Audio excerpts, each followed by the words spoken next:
এই বাড়িটা আমার বাবা বানিয়েছে, আর ও যে চাকরিটা পেয়েছিল সেটা আমার বাবার চাকরিটাই পেয়েছিল। ফালতু কথা বলে। তুমি সজ্ঞানে নেই, পরে কথা বলবো তোমার সঙ্গে। আরে আজকেই তো সজ্ঞানে ফিরলাম। ছাড়ো আমাকে, না হলে আমি পুলিশকে ফোন করব। আরে হ্যাট, পুলিশ কি ক্ষতি করবে আমার? নমস্কার, আমি হলাম কাঞ্চন অবস্থি আর আপনাদের স্বাগত জানাচ্ছি ক্রাইম চক্রের এক নতুন এপিসোডে নতুন কাহিনীর সাথে। আজকালকার দিনে সত্যি ভালোবাসা খুঁজে পাওয়া খুবই দুর্লভ, কিন্তু যদি পাওয়া যায় তাহলে প্রত্যেকেই চায় সেটাকে সামলে রাখতে। এমন কোনো আচরণ সে করে না যাতে তার সেই ভালোবাসা হারিয়ে যায় কিংবা তার কাছ থেকে চলে যায়। কিন্তু যদি কেউ কাউকে মন প্রাণ দিয়ে ভালোবাসে, সে তাকে পাওয়ার জন্য সব সীমা পার করতে পারে, আর তাকে যে কোনো উপায় তাকে নিজের করে পাওয়ার জন্য যদি সে সেই মানুষটিকেই শেষ করে ফেলে। আজকের কাহিনী খানিকটা এরকমই। দাদা বৌদির হাসি খুশিতে ভরা আনন্দের সংসারে তার নিজের ভাই সব কিছু তছনছ করে দেয়।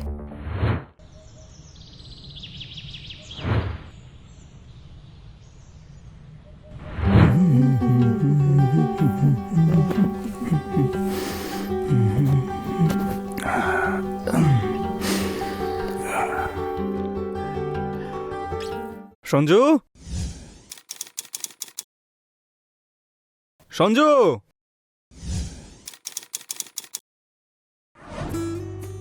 আরে আমার ওয়ালেটটা কোথায় রেখেছো? ওখানেই আছে টেবিলে। আরে আমি অফিসের জন্য লেট হয়ে যাচ্ছি, খুঁজে পাচ্ছি না, তাড়াতাড়ি এসো। আরে ওখানেই আছে আরে তো। বাবা খুঁজে পাচ্ছি না, এসো না একবার। দাঁড়াও, আসছি।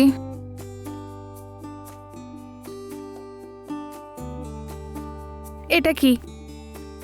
কোথায় থাকবে আর? আরে ওয়ালেট চাই নাকি আমার? আমার তো তোমাকে চাই। আচ্ছা, এখন দেরি হচ্ছে না? মনে হচ্ছে শরীরটা একটু খারাপ লাগছে, অফিস যাওয়াটা ক্যান্সেল করে দিই, ঠিক আছে? কোনো দরকার নেই, অফিসে যাও, যা হবে রাতে দেখা যাবে। আরে বাবা, রাত পর্যন্ত অপেক্ষা করতে পারছি না, বুঝো বুঝো বিষয়টা। এসো। দাদা, আমাকে একটু কলেজে ড্রপ করে দেবে নাকি? Perfect timing. হ্যাঁ বাছা, করে দেবো।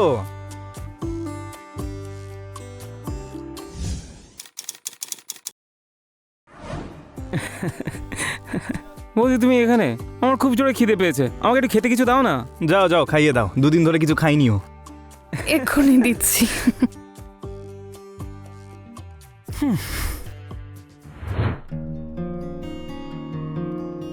আরে সঞ্জু,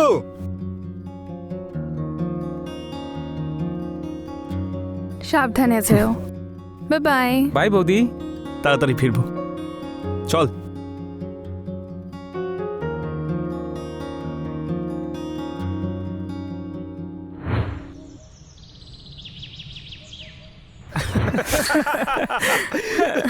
আরে আমি তো বলতেই ভুলে গেছি, আজকের প্রেজেন্টেশন খুব ভালো ছিল, সবার খুব ভালো লেগেছে, আর প্রমোশন হওয়ারও হাই চান্সেস রয়েছে। তাই? হ্যাঁ, বস একটা বিষয় জানতে পেরেছে যে আমার ডিজাইন সব থেকে বেস্ট হয়। এর থেকে খুশির খবর আর কি হতে পারে? কিন্তু তুমি মন্টির জন্য কিছু ভাবলে? আরে হ্যাঁ মন্টি, তোর আজকে ওই কলেজ থেকে লেটার আসার কথা ছিল, পেয়েছিস? হ্যাঁ, পেয়ে গেছি তো আমি। খুব ভালো। আচ্ছা তাহলে এবার এর পরের বিষয় কি ভেবেছিস, নাকি এভাবে ঘুরে ঘুরে বেড়াবি?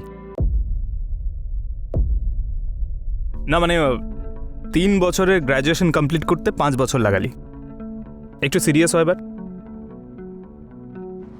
আরে আরে মন্টি, মন্টি খাবার টেবিল ছেড়ে এভাবে ওঠে না। তোমার এভাবে কথা বলার কি দরকার ছিল? এতে ভুল কি বলেছি আমি? মা আর বাবা চলে যাবার পর আমি বাড়িটা কি করে সামলেছি তুমিও জানো। আর এই দেখো নবাব পুত্তুর খাবার ফেলে উঠে গেল। আমি বুঝতে পারছি, কিন্তু ও তো চেষ্টা করছে। চেষ্টা? 2 বছর নষ্ট হতো না যদি ভালো করে চেষ্টা করতো। বাচ্চা তো। বাচ্চা? এক্ষুনি বিয়ে দিয়ে দিলে এক বাচ্চার বাবা হয়ে যাবে ও। আর ও না কোনো কিছু নিয়ে সিরিয়াস নয়। তুমি ওকে মায়ের ভালোবাসা দিচ্ছ, আর আমি সারা দিন পরিশ্রম করছি, ও কোনো কিছু নিয়ে সিরিয়াস নয়, সারাক্ষণ শুধু ফোন নিয়ে ঘাটাঘাটি করছে। কি আছে ওই ফোনে? আরে ওসব বাদ দাও, খেয়ে নাও। আমার ওর খেতে ইচ্ছা করছে না, ছাড়ো, খাবো না আমি আর।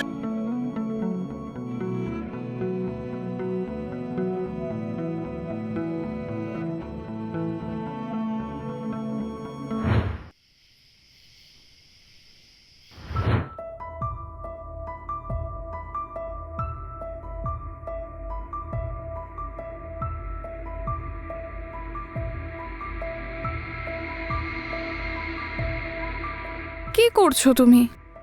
শুয়ে পড়ো এবার। আরে কাজ করছি না, ওই মন্টির ডকুমেন্টসগুলো দেখছিলাম। ভাবছিলাম যে ওকেও আমি অফিসে আমার সঙ্গে কাজে লাগিয়ে দেবো। আমি কথাও বলেছিলাম তিওয়ারি স্যারের সঙ্গে, হয়তো কিছু না কিছু ব্যবস্থা হয়ে যাবে। এটা তো খুব ভালো কথা, কিন্তু আজ তুমি একটু ওকে বেশিই বকেছো। ঠিকই বলেছ, আমারও তাই মনে হচ্ছে। আসলে কি বলতো, মার বাবা চলে যাবার পর ও তো আমার সন্তানের মতোই, আর সেই জন্যই তো আমরা বাচ্চা প্ল্যান করছি না। আমি ওর উপর চিৎকার করতে চাইনি, আমি শুধু চাই যে ও যেন নিজের দায়িত্বটা বোঝে। তুমি এইভাবে মন খারাপ করো না প্লিজ। ও সব কিছুই বোঝে, ঠিক বুঝে যাবে। ও তো আমাদের সন্তানই। যাও।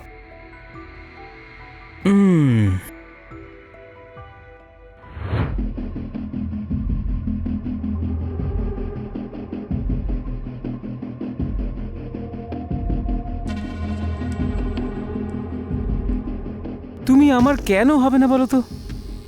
তুমি তো জানোই আমি তোমাকে কত ভালোবাসি। শুধু একটা সুযোগ দিয়ে দেখো, তোমাকে না স্বর্গের স্বাদ দেবো আমি। কিন্তু আমাদের দুজনের মাঝখানের এই কাঁটাটাকে উপড়ে ফেলতে হবে আমাদের। কিন্তু তুমি চিন্তা করো না, তোমাকে না আমি একদম রানী বানিয়ে রাখবো। I love you, I love you so much.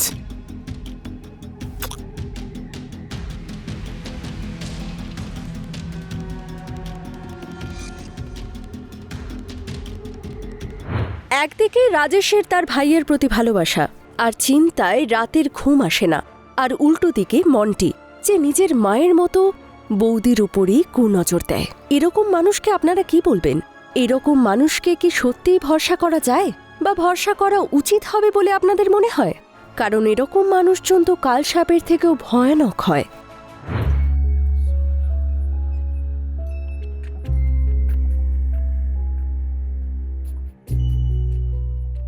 আরে মন্টি, কি করছিস?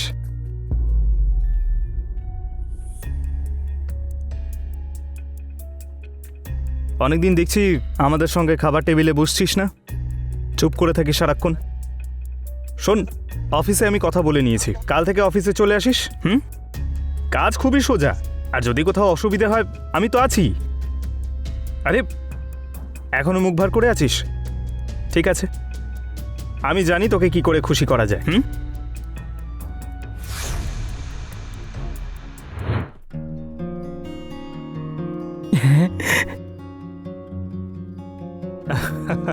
থ্যাংক ইউ দাদা, থ্যাংক ইউ সো মাচ। আমি কতদিন ধরে এই বাইকটাই মনে মনে চাইছিলাম। থ্যাংক ইউ আমাকে না, বৌদিকে বল, আইডিয়াটা ওরই ছিল। তাই আমাদের দুজনের তরফ থেকে তোকে এটা বার্থডে গিফট। যা। থ্যাংক ইউ সো মাচ দাদা। আমি এক্ষুনি গিয়ে এই বাইকটা সবাইকে দেখিয়ে যা আসি। যা যা যা যা।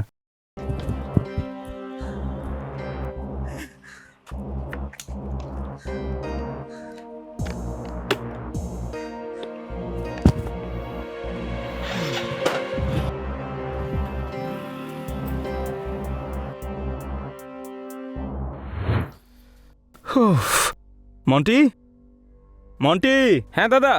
আরে হ্যাঁ, এই মন্টি শোন। হ্যাঁ এই নে, গাড়িটা সার্ভিসিং এর জন্য দিয়ে দিস। হয়তো ওতে অয়েল লিক করছে আর ব্রেকটাও ভালো করে লাগছে না, দুটোই বলিস। কি করে হলো? কালকেই তো ঠিক ছিল। আরে মেশিন একটা, কখনো ঠিক থাকে কখনো ঠিক থাকে না, তার জন্য আর কি করতে পারি। কিন্তু তুমি অফিস কি করে যাবে? কোনো ব্যাপার না, আমি ক্যাবে চলে যাব। আর হ্যাঁ, তুই মনে করে কারটা সার্ভিসিং এর জন্য দিয়ে দিস। আর সঞ্জু, আমি বাড়িতে হয়তো আসতে পারবো না, কারণ অফিসের পর আমাকে নতুন প্ল্যান্ট দেখতে যেতে হবে, তাই লেট হয়ে যাব।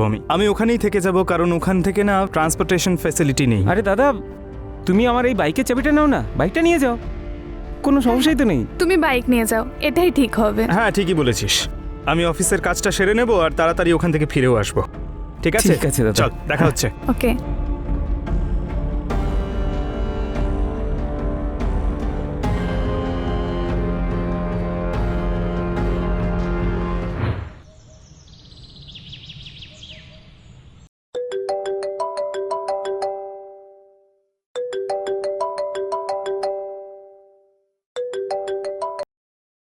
হ্যালো। হ্যালো, আমি কি সঞ্জনা মিশ্রার সঙ্গে কথা বলছি? হ্যাঁ বলছি। আসলে আপনার স্বামীর অ্যাক্সিডেন্টে মৃত্যু হয়ে গেছে।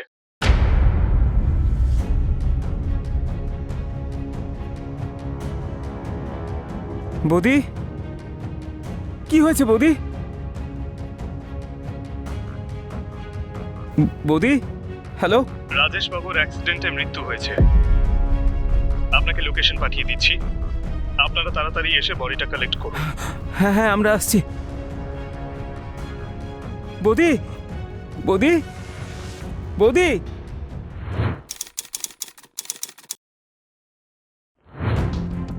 হ্যাঁ স্যার, আমি খোঁজ নিচ্ছি। Join sir. স্যার, রাজেশের বাইকে যেখানে স্পট হয়েছিল সেখানকার রিপোর্ট স্যার। হ্যাঁ, তো অ্যাক্সিডেন্ট কেস বলে ফাইলটা ক্লোজ করে দাও। কিন্তু স্যার এটা আপনাকে দেখতে হবে।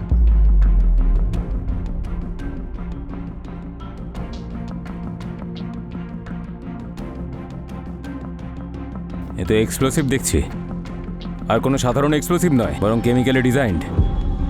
মানে হত্যাকারী খুব ভালো করে জানতো যে গাড়ি গরম হয়ে গেলেই ভেতরের কেমিক্যাল অ্যাটমসফিয়ারের অক্সিজেনের কন্ট্যাক্টে এসে আগুন ধরে যাবে।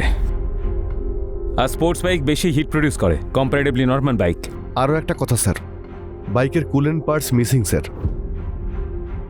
তার মানে কেউ ইচ্ছে করেই বাইকটাকে নিয়ে গন্ডগোল করেছে। একটা কাজ করো, প্রতিবেশীদের জিজ্ঞাসাবাদ করো আর মন্টির কলেজেও জিজ্ঞাসাবাদ করো। আচ্ছা স্যার।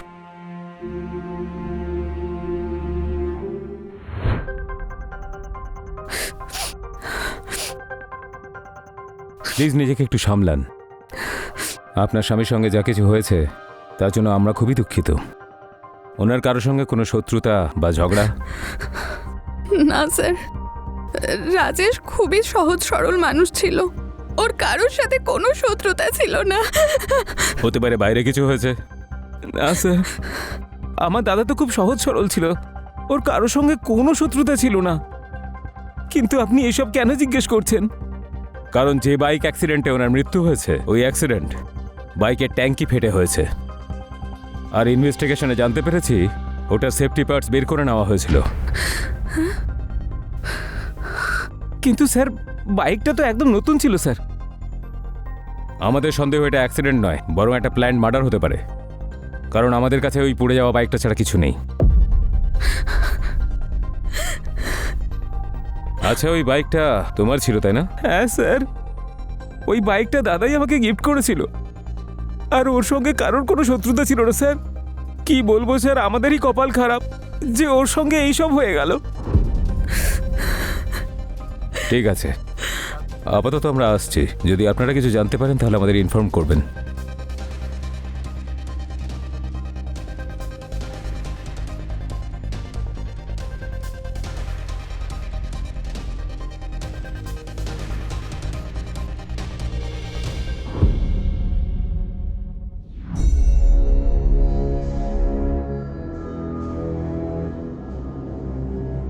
স্যার, এদের দুজনের চালচরণ কিন্তু আমার ভালো লাগেনি।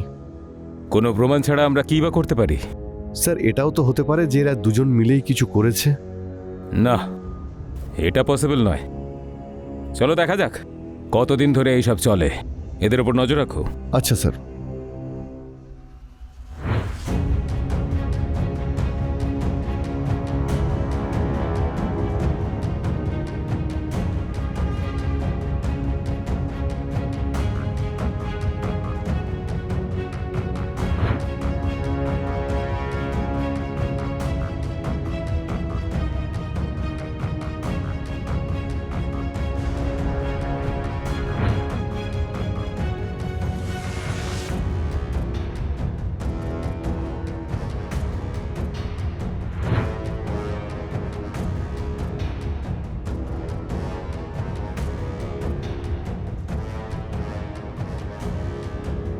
স্যার, আমরা পুরো চেষ্টা করছি, খুব তাড়াতাড়ি কিছু না কিছু জানা যাবে। Okay sir. Join sir. Sir, আমরা আশেপাশে জিজ্ঞাসাবাদ করলাম, সব প্রতিবেশীরা এটা বলল যে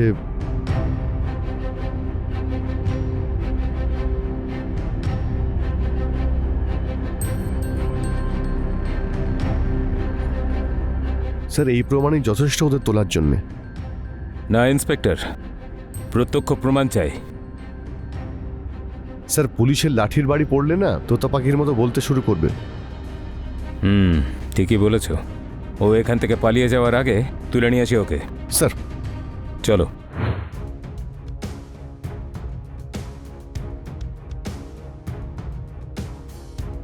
সঞ্জু, ডার্লিং সঞ্জু, কোথায় তুমি? সঞ্জু, বাইরে এসো না। মন্টি, সভ্যতা ভুলে গেছো নাকি? তোমার দাদার যাওয়া 1 মাসও হয়নি আর তুমি নিজের অবস্থা কি করে রেখেছো? চুপ! ও থাকলেও কি করে নিত আমার? এই বাড়িটা আমার বাবা বানিয়েছে, আর ও যে চাকরিটা পেয়েছিল সেটা আমার বাবার চাকরিটাই পেয়েছিল। ফালতু কথা বলে। তুমি সজ্ঞানে নেই। পরে কথা বলবো তোমার সঙ্গে। আরে আজকেই তো সজ্ঞানে ফিরলাম। ছাড়ো আমাকে, না হলে আমি পুলিশকে ফোন করব। আরে হ্যাট, পুলিশ কি ক্ষতি করবে আমার?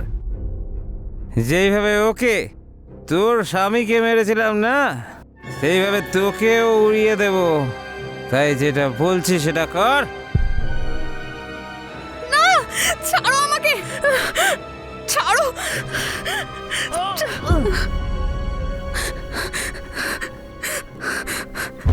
স্যার, ওই আমার স্বামীকে মেরেছে আর এখন আমাকেও মারতে চাই। আমরা এর সত্যিটা জানতে পেরেছি। নিয়ে চলো ওকে। এই দাঁড়া, দাঁড়া বলছি, দাঁড়া। তুই কোথায় পলাচ্ছিস? হ্যাঁ পলাচ্ছিস, কোথায় পলাচ্ছিস? হ্যাঁ চল চল। স্যার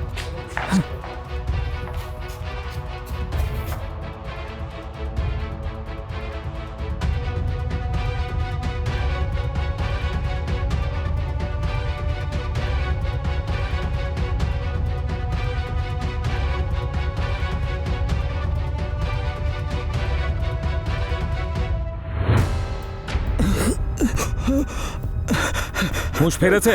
এবার বল, রাজেশকে কেন মারলি? বলবি না শুরু করবো? বলছি। স্যার, সবসময় আমার ওর উপরে রাগ হতো। বাবার জবটাও ওই পেল, আর সঞ্জুর মতো মেয়েও ওই পেয়ে গেল। আমি সঞ্জুকে খুব ভালোবাসতাম স্যার। ও সব ভালো ভালো জিনিস পেয়েছে, আর আমি ওর ব্যবহার করা জিনিসগুলো ছাড়া আর কিচ্ছু না। প্রথমে আমি ওর গাড়িটা খারাপ করার চেষ্টা করেছিলাম, কিন্তু আমি সেটা ঠিক করে উঠতে পারলাম না। তারপরে আমি সুযোগ বুঝে বাইকের স্পিডোমিটারে এক্সপ্লোসিভ লাগালাম। যখনই স্পিড 50-র ওপরে ওঠে তখনই ওটা ফেটে যায়। আর আমি জানতাম দাদা ফাঁকা রাস্তা পেলেই ফুল স্পিডে বাইক চালায়।